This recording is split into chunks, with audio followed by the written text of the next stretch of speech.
Hi, to start your project, I want you to do a basic lark's head knot.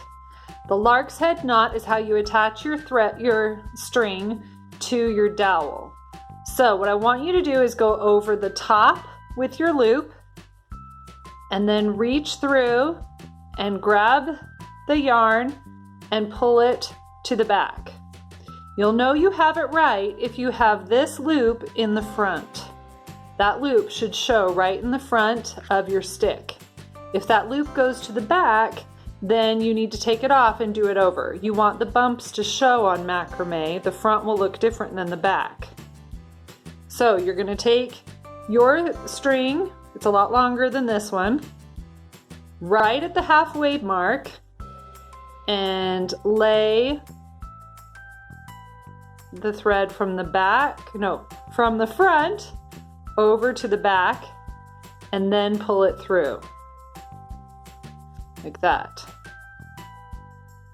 Okay, I'll do one more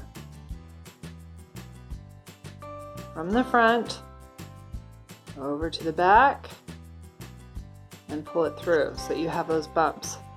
So you should get 6 across the top.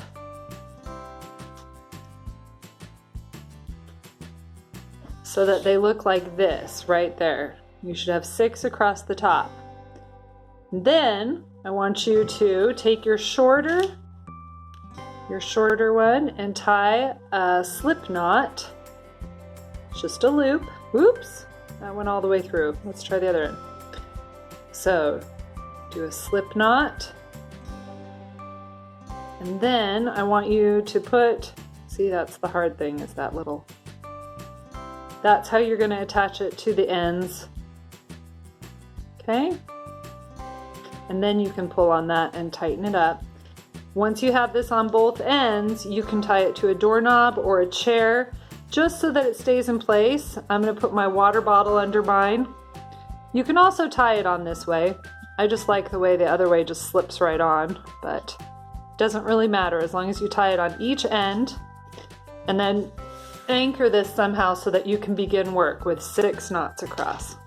Okay, we'll go from there. So the square knots work with 4 strands. So we're going to divide it into 4 and we're going to do a knot with each one. Okay, so the way you do the square knot is you take this one, you put it over the top 2 and then under this one. Okay, but then this one has to come back and go through that hoop. Pull it through. So now they've kind of folded their arms over it. This one goes over to here and this one goes behind to here. And then you kind of, now I said you don't tense it up really tight because this is not rope, it's soft. So then the next one you do, you want this side to go over first and under this one, right? So over these, under this one, and then this one has to go behind these and through the loop on the other side so that when you pull them, it looks like it's folding its arms around it and you have a square knot. Your square knot, you should see a loop come from here around those yarns and back over. And this side, you see a loop go around those yarns and back over. So that's what your square knot looks like. So you're done with that one. We're going to do it again here. It's going to go over these 2 and under this one. Come on, come on, come on. Remember that? Let's get these out of the way. Over those 2 and under this one, but then this one has to go under these and through from the back, that other loop, like this. And then you can slide it up a little and don't tighten it up. Now, you want to do the same thing here. You want to go over with the left side this time and under this one. But then this one has to go under these 2 and up through that hoop.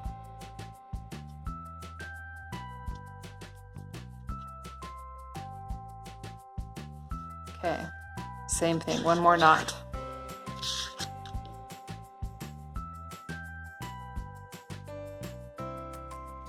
Okay, now our next knot, we're gonna leave these two over to the side, and we're gonna work with these 4, because the square knot takes 4, and these 4, and we'll just leave these 2 and those 2 out. Okay, you see that? Okay, so now we have 4 and 4. Go.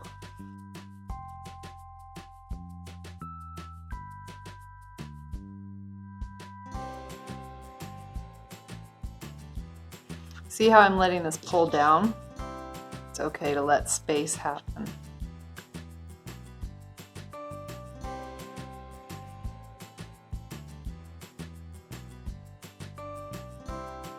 Okay, now pull these 2 aside and pull these 2 aside, and we're going to do right here.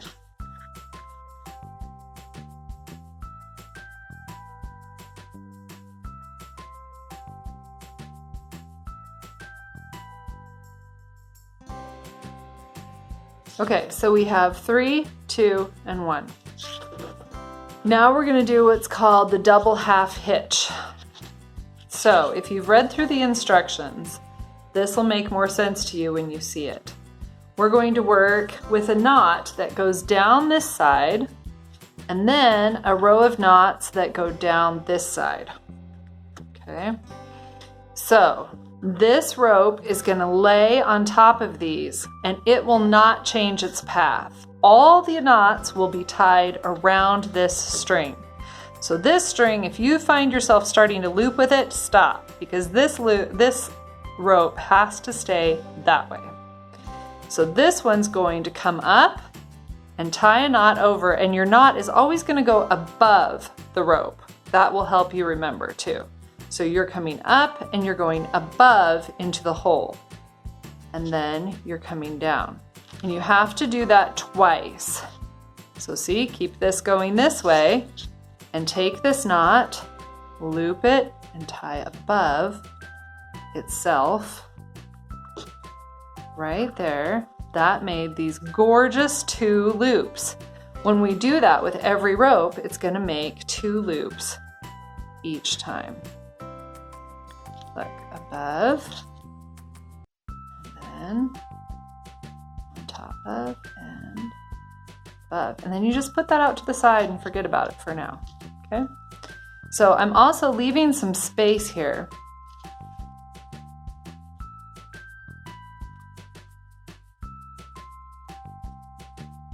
Around that knot, this one still is laying this way.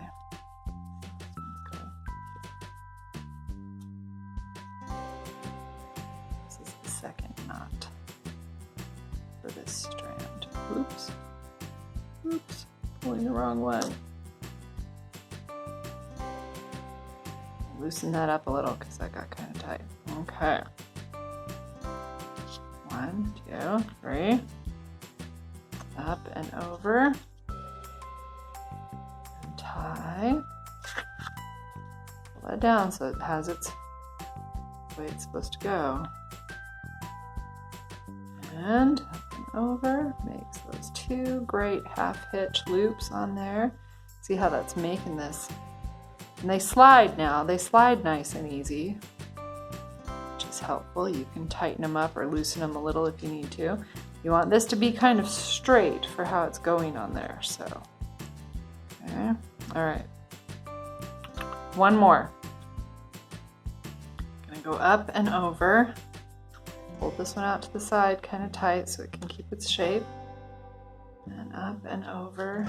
If I pull too tight and I lose that shape, usually it comes back if I just pull this one straight. Because now all those loops, they slide along this string that goes over that way. Okay, you watched me do that. Now I'm going to do it with this side. And again, this one's going to make the path that goes this way. I find it easier with this hand because I'm right-handed. So now I can just hold this and I'm going to tie these knots with my right hand so much easier onto there. See how it just goes up above it?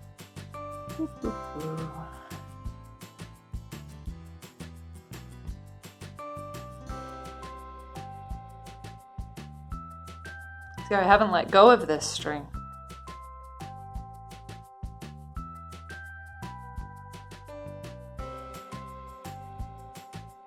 Okay, when you get to here, you're going to do that double hitch. So you're going to go one way and then over, so that kind of evens it out. Does one that goes straight down in the middle.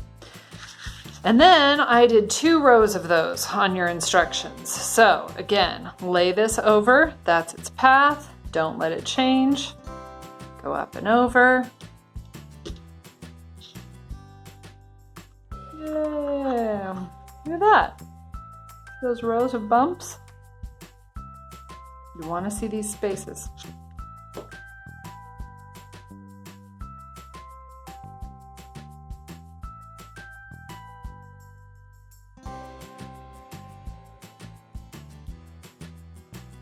See, when I pull that straight, when I pull this side, the knot disappears.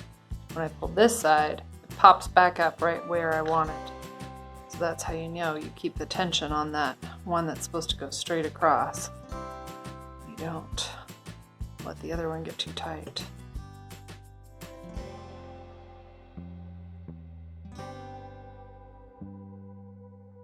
Okay, so that is basically what we're going to do. On the example one, I went a little further and I did it again. So here you have 1, 2, 3, 4, 5, 6 square knots, just like that, 2 rows, and then I tried 2 square knots on each one here, down here, and then I did the V again, and then I did our pattern again with square knots to the end, and then I trimmed it. So now that you know a couple knots, you can show me how you want yours to be, or you can leave it just hanging nice and straight like this too. It's really pretty. And you can always at the end trim the ends because they're going to be really uneven. And so after you get done, you can trim them to a V or straight across, how you want. Okay, good luck. Go to it.